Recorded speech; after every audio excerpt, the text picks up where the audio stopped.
All right, guys. Welcome back to my UBC Week 7 battle, guys. I am your coach of the ShinRyuPikachus, ShinRyu Johan. First, I want to thank you guys for coming out and watching and supporting us. I know it has been a rocky season. This is my first actual league, and it's paying off. It's paying off. As I said, this is actually maybe the second fight or third fight since me actually changing up my playstyle a little bit, growing a little bit, and showing that growth. And today I'm up against Choice CJ. Now, this battle was a good one. It was one we did really late, but it was really fun. We both enjoyed ourselves, and I think you guys are going to enjoy it too. So without further ado, let's get into this. The Pokemon I brought Escadrille, Charizard X, Jolteon, Florges, Ursaring, and Goodra. And my choices pretty much are self-explanatory. These guys have the best synergy, I feel, between all my Pokemon. And I felt they really were good situationally for this battle. So let's get this going.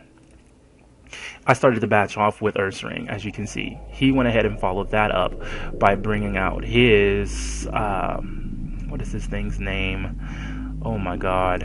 I'm so horrible at names. Well, he brought out this big Kohona, we'll say.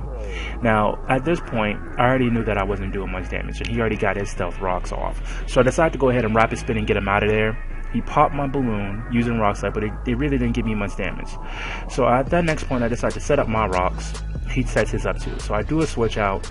It causes my Florges to take a little bit more damage than I want. But the sand side subsides. I go for that E-ball. It does a good chunk of damage, but not enough to do anything. So right now, he's in the advantage. 6-5, him in the lead. Now, at this point, he didn't want to take another hit from my Ursaring. So I decided I'm going to go and use Facade. Even with him resisting, I did a clean 45% damage. I decided let's go ahead and keep going. And it went actually up by 1%. Now, I was in the lead at this point, and I figured I was going to outspeed so I would be able to get it out, tying the game up. But unfortunately, my Ursaring is next to done. And there was no point in me switching him out because I knew that fake out was coming at whoever was going to eat that. So he decides to pull back his Mega Low Bunny. I use, and it copies my ability Voltazorb. I pull him back again to go into my Excadrill to try to clean up my side of the field. With him switching back out into his Hippowdon, that's the name of the Pokemon, I was actually able to go ahead and get the rocks off my side of the field and get everything ready for my Zardex to come, because I figured he would have a better shot at doing damage.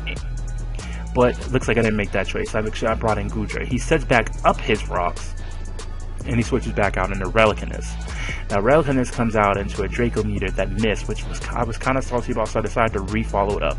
It does 40% damage, but my special attack has gone down. I figured there was no point in keeping him in there. I switched back into Excadrill. He goes and he recovers, so that 40% damage I did is gone, but all are the rocks.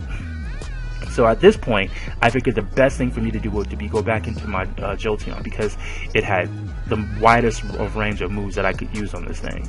And I'm deciding to go T-Bolt. I figured I could go ahead and do a lot of damage, but he Toxics me. So that poison's setting in, and I only have so much time left. Now he's recovering faster than I can go ahead and do damage, because as you can see I did 45% damage, but I got the Parahax on. He recovered at least 50. So I decided I'm going to go ahead and stop that and switch into Goodra. He recovers back to full health, and I decided I'm going to go for the T-Bolt with Goodra to see if it was somewhat close. It was not. But I got the Parahax on my side, I got the Parahax again on my side, and then I went in for the Draco Meteor thinking I would be able to kill him. I did not. And he's just recovering away. At that point, I figured I need to go ahead and get more damage out. He tries to Toxic, but Jolteon's already got Toxic. So I go for the Shadow Ball at the 71%, gets it out of there, makes the battle 2-2. Sadly enough for me, a lot of my Pokemon have taken damage. So I decided to go into Zard. Zard resisted that high jump kick, but it took almost all his life away. And with him, that Bell outspeeding, it just took out my Zardex. And Zardex has been having a horrible time this league, and I really got to do something else about it. So I decided to go into Sludge Bomb because this thing is a fairy type, and I figured I could do something. He was to get a burn on me, and I decided to go for another Sludge Bomb, but it just wasn't enough yet. I didn't get the poison off. He uses Destiny Bond, and it just got me. He knew I was going to KO him, so he took out Goodra. Goodra would have been helpful a lot more than that. So at this point, it's 3-2. Make that 3-1 now because of that high jump kick. and then it was 3-0, making it go down. Now, Zapdos never hit the field, but we had something for him, and we also had something for Hippowdon, but we just couldn't have pulled it out. We tried. It was a good game, though, well fought. That Destiny Bond did make a difference, and it definitely helped educate me on what to expect and what not to expect in these battles. But, you know, right now we are 1-6 at this time because this is week 7. Our hopes of going to the finals are pretty much done here. I mean, I don't think we are going this season. Doesn't mean that we won't next season if we are invited. But this is, like, all in all, this league has been very educational. It's been very, very enlightening. I've learned so much, especially being in here. So I'm going to stop rambling on at this time. I want to thank you guys for watching. And if you are loving what we're doing and you're loving how we're doing it, hit that like button, destroy it. Do everything to it, hyper beam everything you want to do to it, and be sure to come back out next week for week 8. All right, guys, peace.